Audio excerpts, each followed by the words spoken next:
Hey guys, sorry for the late upload. Go ahead and grab your heroes, set her on strong. Welcome to Island 1. This is going to be a really easy strategy, a very lazy strategy.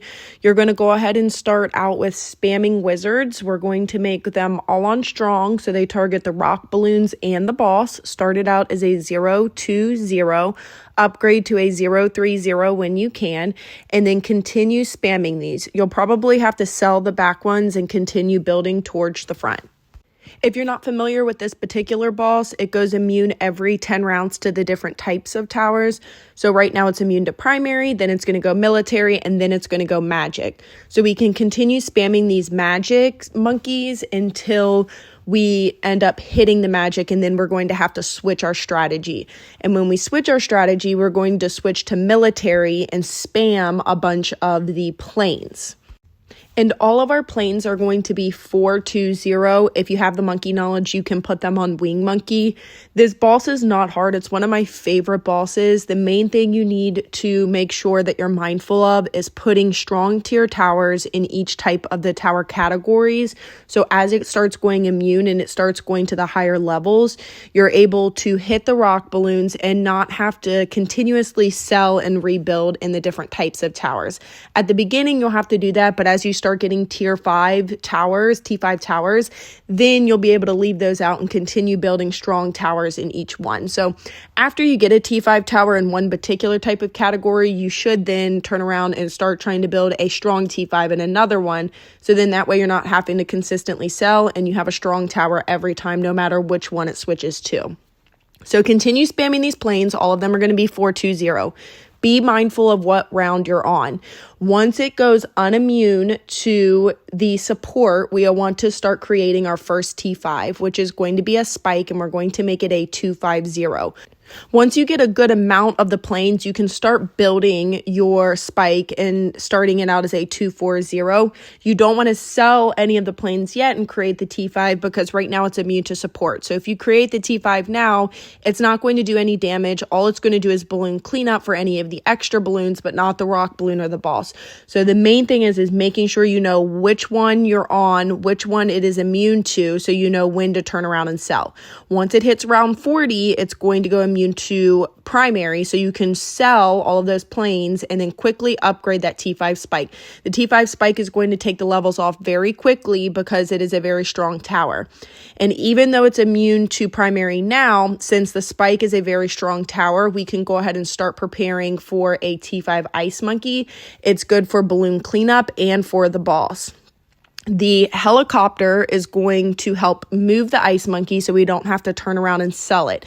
So if you make it a 2-4-0, not only is it going to be able to move the ice monkey when the ability refreshes, but it's also going to help with the balloon cleanup, and it's going to push all of the balloons back and therefore helping when the spikes, while the spikes are waiting to come out on the track continuously. So now if you're looking at the map, we have a T5 in support and we have a T5 in primary. So the next thing I'm going to do is build a T5 in military. That way I have another one because I do not have a T5 in military. And the top path sniper is a great option. I'm going to make it a 4-0 or 5-0-2. I'm going to pair all of the towers over on the left-hand side with the village.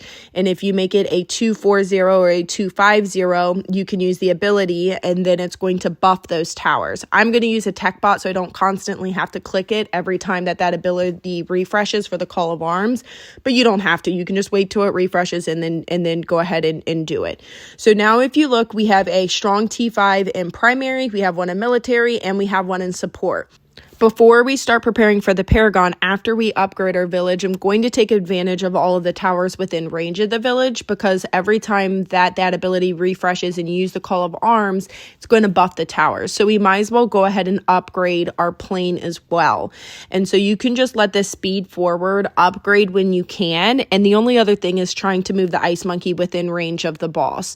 And I'll upgrade that plane to a 5-2-0. Once we get that upgraded, then we can start preparing for our Dart Paragon. So even though we do not have a T5 in the Magic, we still have T5s in the primary, 2 in the military, and 1 in the support, which is going to help. So no matter which category it's in, you're at least going to have 2 T5s consistently hitting that boss, and that's going to help get the levels off quickly. When you do start your Dart Paragon, I suggest using the middle path, because the middle path, they turn them into the mini super monkeys. Even if it hits the round 80 and it's immune to primary, it's still going to help with the balloon cleanup and all of the balloons coming. And remember, the stronger the Paragon, if you contribute more money towards it, and also the pops. So putting these extra ones out not only is going to help when they turn into mini super monkeys, it's also going to allow the pops. If you have monkey knowledge, you can go ahead and do 2 of the bottom paths to help boost that Paragon as well. But as soon as you create the Paragon, the levels are going to come off quickly regardless whether you make a bare minimum Paragon or a strong Paragon, and then you'll end up having to rebuild, because once it goes immune to primary, then our Paragon will no longer be effective. So now that I have the middle path upgraded all the way, I'm going to go ahead and do a bottom path. I'm going to put it within range of the village to take advantage of that ability as well. I'm going to do another bottom path to help boost that Paragon. And then if you don't already have the top path, which I already do, upgraded all the way, then that's going to get upgraded as well. Once you get that, you just need to make sure, 1, that you have enough money when you turn around and sell all of the towers to create your Paragon, and also looking at what round you're on. If you have enough money now and it's still immune to primary, you're not going to do any damage. All the rock balloons and the balls are going to push forward. So make sure you know what round you're on. Right now we're on round 88. When it hits 90 and it goes immune to military, it's going to be a while before it hits the primary again. So you want to wait until you hit that 90 and it's no longer immune to primary, and then you can turn around and sell all of your towers to create that Paragon.